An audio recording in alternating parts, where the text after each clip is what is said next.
2, 1,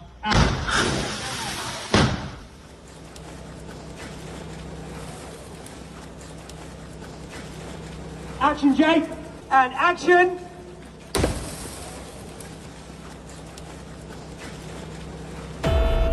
In A Quiet Place Day 1, we have gone back to the beginning of what happened before the creatures invaded the Earth.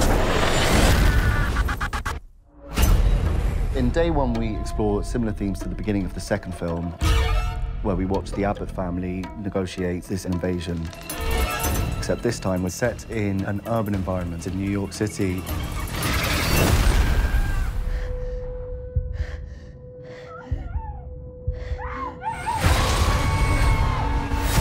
It's a completely different perspective, a different environment, a different setting, and this one is so much more devastating to witness.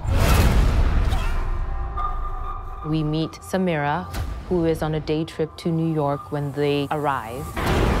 And she has to adjust to this new world. And on the way, she meets Eric, a perfect stranger, who she has to figure out how to survive with.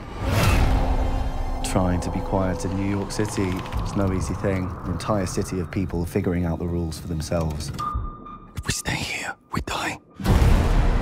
The world is coming to an end, and how does one best manage the emotional roller coaster? It feels very surreal because New York is so quiet. It feels very ominous, and you just think about survival.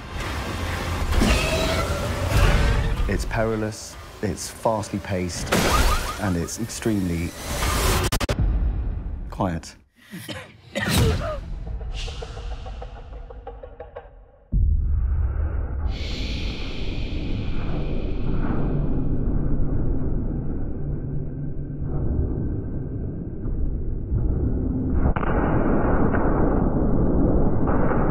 For Day 1, I wanted to find a writer-director that would come up with something totally unique.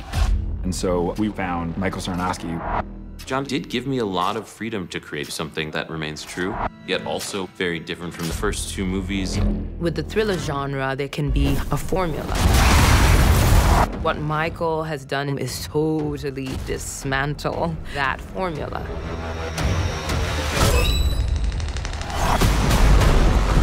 His take on the movie was, what if you had someone going through this first day and they had a unique set of circumstances that would set them apart from everyone else? There's this other layer that Michael has added. It's bigger, scarier. He's created an emotional roller coaster. It does justice to the Quiet Place universe and expands upon it. What he was able to do was absolutely wild. If anyone knows me, they know I do not like cats. I'm afraid of them. I think cats are actually just small lions. That's how I feel. That's how I feel about cats. Well, that's how I felt about cats before this movie.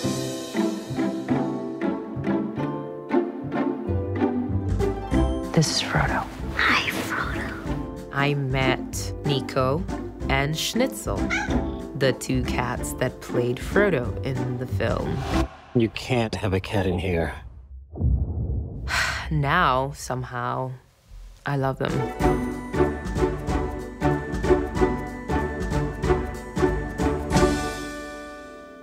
I had seen both of the Quiet Place films in theaters when they came out, and they are a really special movie-going experience to watch with an audience. So I had a wonderful experience with both of those, and I just loved how fundamental and essential those stories were where you got to follow intimate character dramas while also faced with this very primal and visceral challenge of these creatures that hunt by sound, and if you make a sound, you die. And I liked sort of the simplicity of that allowed you to explore really nuanced characters. So I was very excited to work in that universe. I was drawn into this movie first and foremost by John Krasinski. I spoke to him and he told me about why he wants to tell another story in this universe. And his point was that he only wanted to carry on telling stories in the A Quiet Place universe if he could find new ways in stories that would somehow expand the universe as well as expand what the horror and thriller genre can encompass. And I love that as a mandate for going back to this place. And so he passed the baton to Michael Sarnoski, and I watched his film Pig. I was really taken by how he tackles severe material with a tenderness. And when I read the script for A Quiet Place Day One, I felt that same sensibility come across in this world where it's a bigger scale. We're in New York, there's all the spectacle of an apocalyptic film, but at the heart of it is just navigating the human relationship between these two strangers that are trying to overcome great odds. I think there's a lot of pressure and ideas of what we could see in a prequel and how much you could expand this universe, because there's so many ways you could go with A Quiet Place. And for me, I just really had to focus on characters and finding a story that I was excited about and that I cared about, because you have to live with these characters for years and see a whole movie through their eyes. And I think finding the opportunity to really tell a unique story within this amazing universe was the thing that most excited me. I was drawn to the central characters. I thought that they were so fully realised and very much well observed on the page. I think that something like this, with a large-scale spectacle film, apocalypse film, it could be quite easy to lose sight of the beating heart of any motion picture, which is the characters that occupy it. Mm-hmm. And I think that this film really preserves that. It preserves these two perfect strangers colliding, meeting each other and revealing certain things about themselves throughout the process of the film, as well as providing a lot of scares and entertainment and thrill. Mm-hmm. So I thought that that would be a really interesting exercise and an interesting kind of bank to try and rob, really.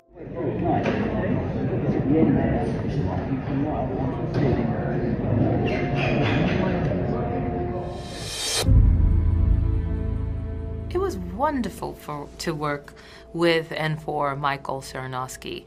He leads a joyful set. He's very calm.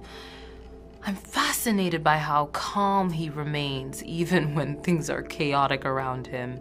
And he has this magical child quality that is infectious, right? And movie making is such a privilege, right?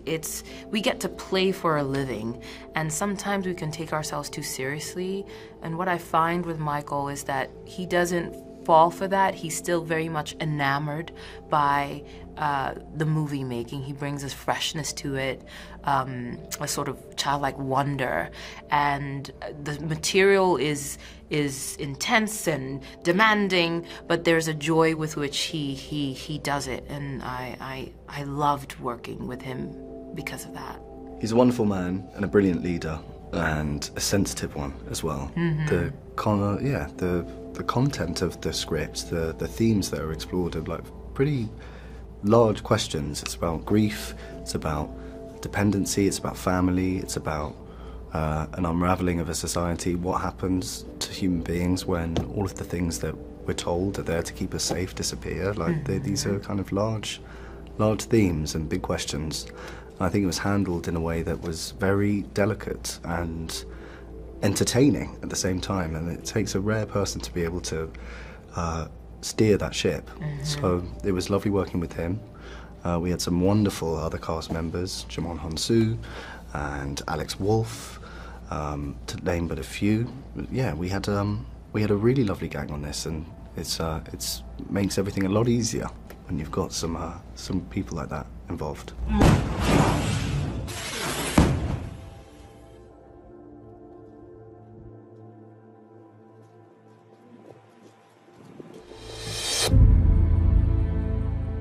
Going from the original two Quiet Place movies to Day One is going to feel like a big jump in scale. You're going from a rural environment to one of the loudest cities in the world, and there's multiple creatures, so many people that are dealing with this situation, and I think it's going to feel like the next sort of level of how people are having to deal with these creatures and seeing how they initially had to learn about this. Yet at the same time, I think it really honors the roots of the franchise in being character-driven dramas that are about unique people going through this situation and how they're dealing with it. And I think in Sam and Eric, we've really found a story that feels all its own. What do we do?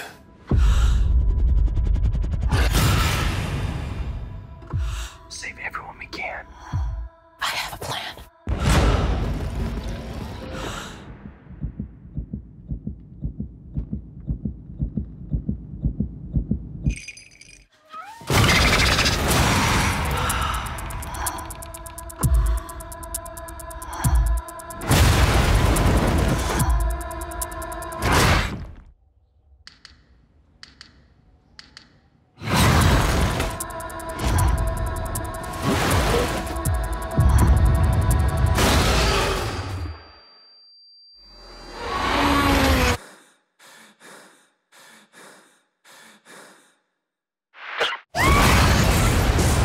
A Quiet Place, Day 1.